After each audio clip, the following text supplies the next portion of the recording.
हमारे चैनल का नाम है प्रज्ञा और प्रज्ञा यानी विजडम।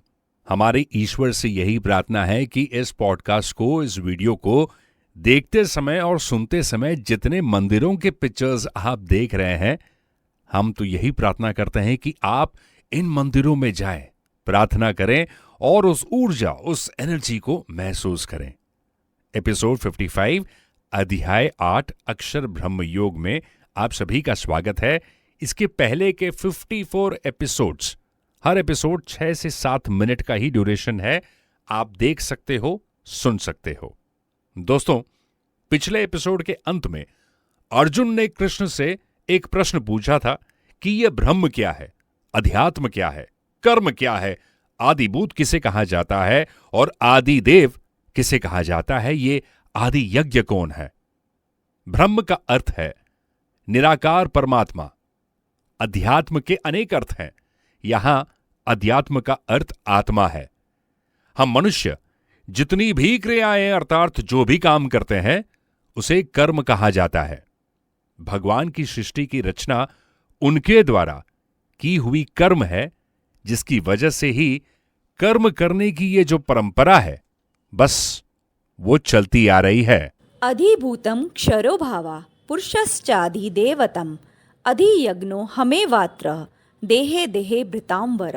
इस श्लोक में भगवान श्री कृष्ण आदिभूत का अर्थ समझाते हुए कहते हैं कि हे अर्जुन, आदिभूत पृथ्वी, जल, अग्नि, वायु और आकाश, इन 5 तत्वों से बनी सृष्टि को कहते हैं। आदिदेव ब्रह्मा जी को कहते हैं क्योंकि उन्होंने ही तो सृष्टि की रचना की है। और इस देह में आदि यज्ञ यानी मैं ही हूं, अर्थात मैं ही मनुष्य के शरीर में अंतर्यामी रूप से विराजमान हूं। दूसरी योनियों के जीव अपने पिछले जन्मों के कर्म को भोगते हैं, लेकिन मनुष्य जन्म ही केवल ऐसा है जहां पर नए कर्म आप बना सकते हो। मनुष्य जन्म का एक बहुत खास उद्देश्य है, इसीलिए कहा जाता है कि इस जन्म में हमें हमेशा अच्छे कर्म करने चाहिए। यदि हम इस संसार से संबंध रखेंगे तो दुख ही पाएंगे, लेकिन यदि हमारा संबंध परमात्मा यानी ईश्वर से हो जाता है तो हम सभी बंधनों से मुक्त हो जाएंगे। जो मनुष्य जीवन के अंत समय में मेरा स्मरण करते हुए शरीर का त्याग करता है, वो मुझे ही प्राप्त कर लेता है, इसमें कोई संदेह ही नहीं है। भगवान ने हमारा कल्याण करने के लिए ही हमें मनुष्य का शरीर दिया है। यदि मनुष्य का कल्याण हो जाए तो भगवान द्वारा शरीर देना और लेना दोनों सफल हो जाएगा। भगवान हमेशा जीव का कल्याण ही चाहते हैं, इसलिए मरने वाला व्यक्ति यदि एक बार भी ईश्वर का स्मरण कर ले तो उसका कल्याण हो जाता है। ईश्वर कहते हैं कि भैया, तेरी और मेरी दोनों की इज्जत रह जाए, इसलिए अब जाते जाते ही यदि तू मेरे नाम का स्मरण कर लेगा तो तेरा कल्याण हो जाएगा, तेरी और मेरी दोनों की इज्जत रह जाएगी। अब आपको शायद मेरी ये बात मजाक लग रही होगी। आपको अजमिल के बारे में तो पता ही होगा। अपने मृत्यु के समय वो नारायण नारायण यानी अपने पुत्र को पुकार रहा था। उसी क्षण यमदूत वहां से भाग खड़े हुए, क्योंकि यमराज ने उन्हें आदेश दिया हुआ था कि जहां भी भगवान का नाम, जप, कथा या कीर्तन हो रहा हो, वहां तुम कभी मत जाना। वैसे जिंदगी इतनी अनप्रेडिक्टेबल है कि हमें अपने अंतकाल का पता बिल्कुल नहीं है। इतने वर्ष, इतने महीनों और इतने दिनों में हमारी मृत्यु कैसे हो जाए ये कोई नहीं कह सकता।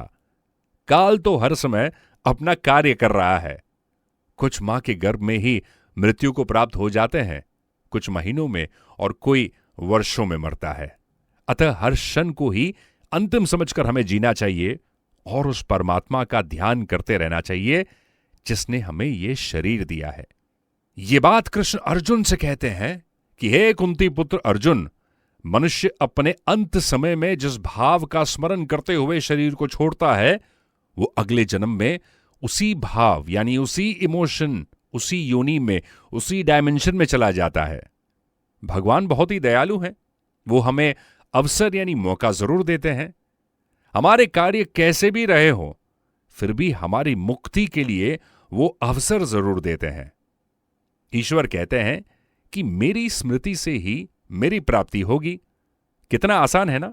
कि केवल ईश्वर का स्मरण करना है और आप उनको प्राप्त कर सकते हो।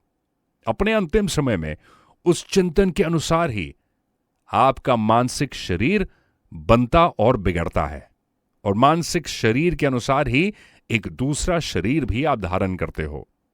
साधारण तरीके से आपको समझाता हूं। इसका कारण है कि अंतिम समय में थॉट्स यानी विचारों को बदलने के लिए कोई और मौका नहीं होता, शक्ति नहीं होती। बदलने की जो आजादी या स्वतंत्रता होती है वो भी नहीं होती, और ना ही नया चिंतन करने का कोई अधिकार होता है।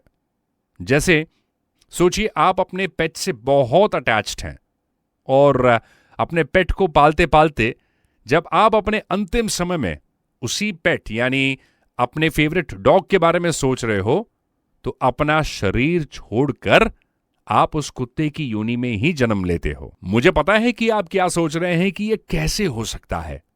वैसे जैसे आकाशवाणी केंद्र द्वारा प्रसारित साउंड रेडियो या एफएम द्वारा पकड़ में आ जाता है, ठीक उसी प्रकार आपके फेवरेट पेट की जो कॉन्शियसनेस है यानी चिंतन है, वो आपके पकड़ में आ जाती है, और जीवात्मा अन्न जल वायु आदि के द्वारा कहीं न कहीं उसी कॉन्शियसनेस में प्रवेश कर जाती है, और सही समय पर आप उस डॉग के शरीर में ही जन्म लेते हो।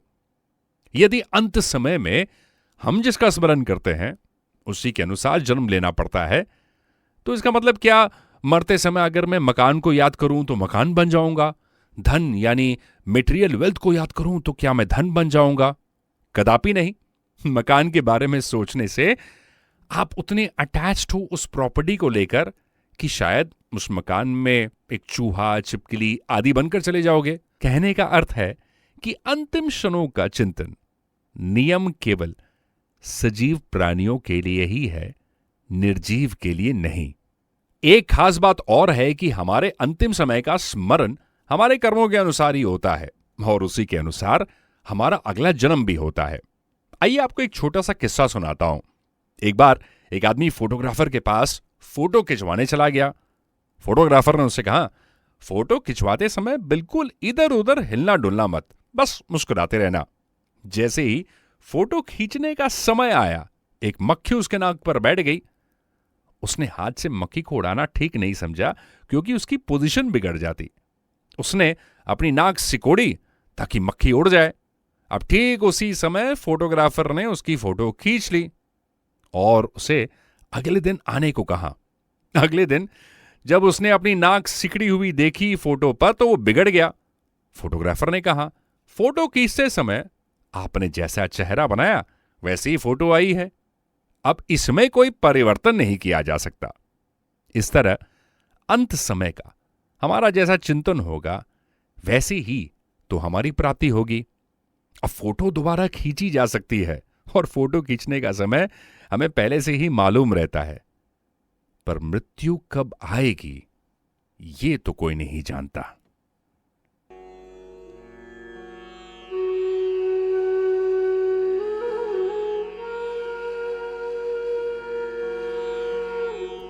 इसीलिए अपने स्वभाव चिंतन को निर्मल करके ईश्वर में ध्यान लगाना चाहिए।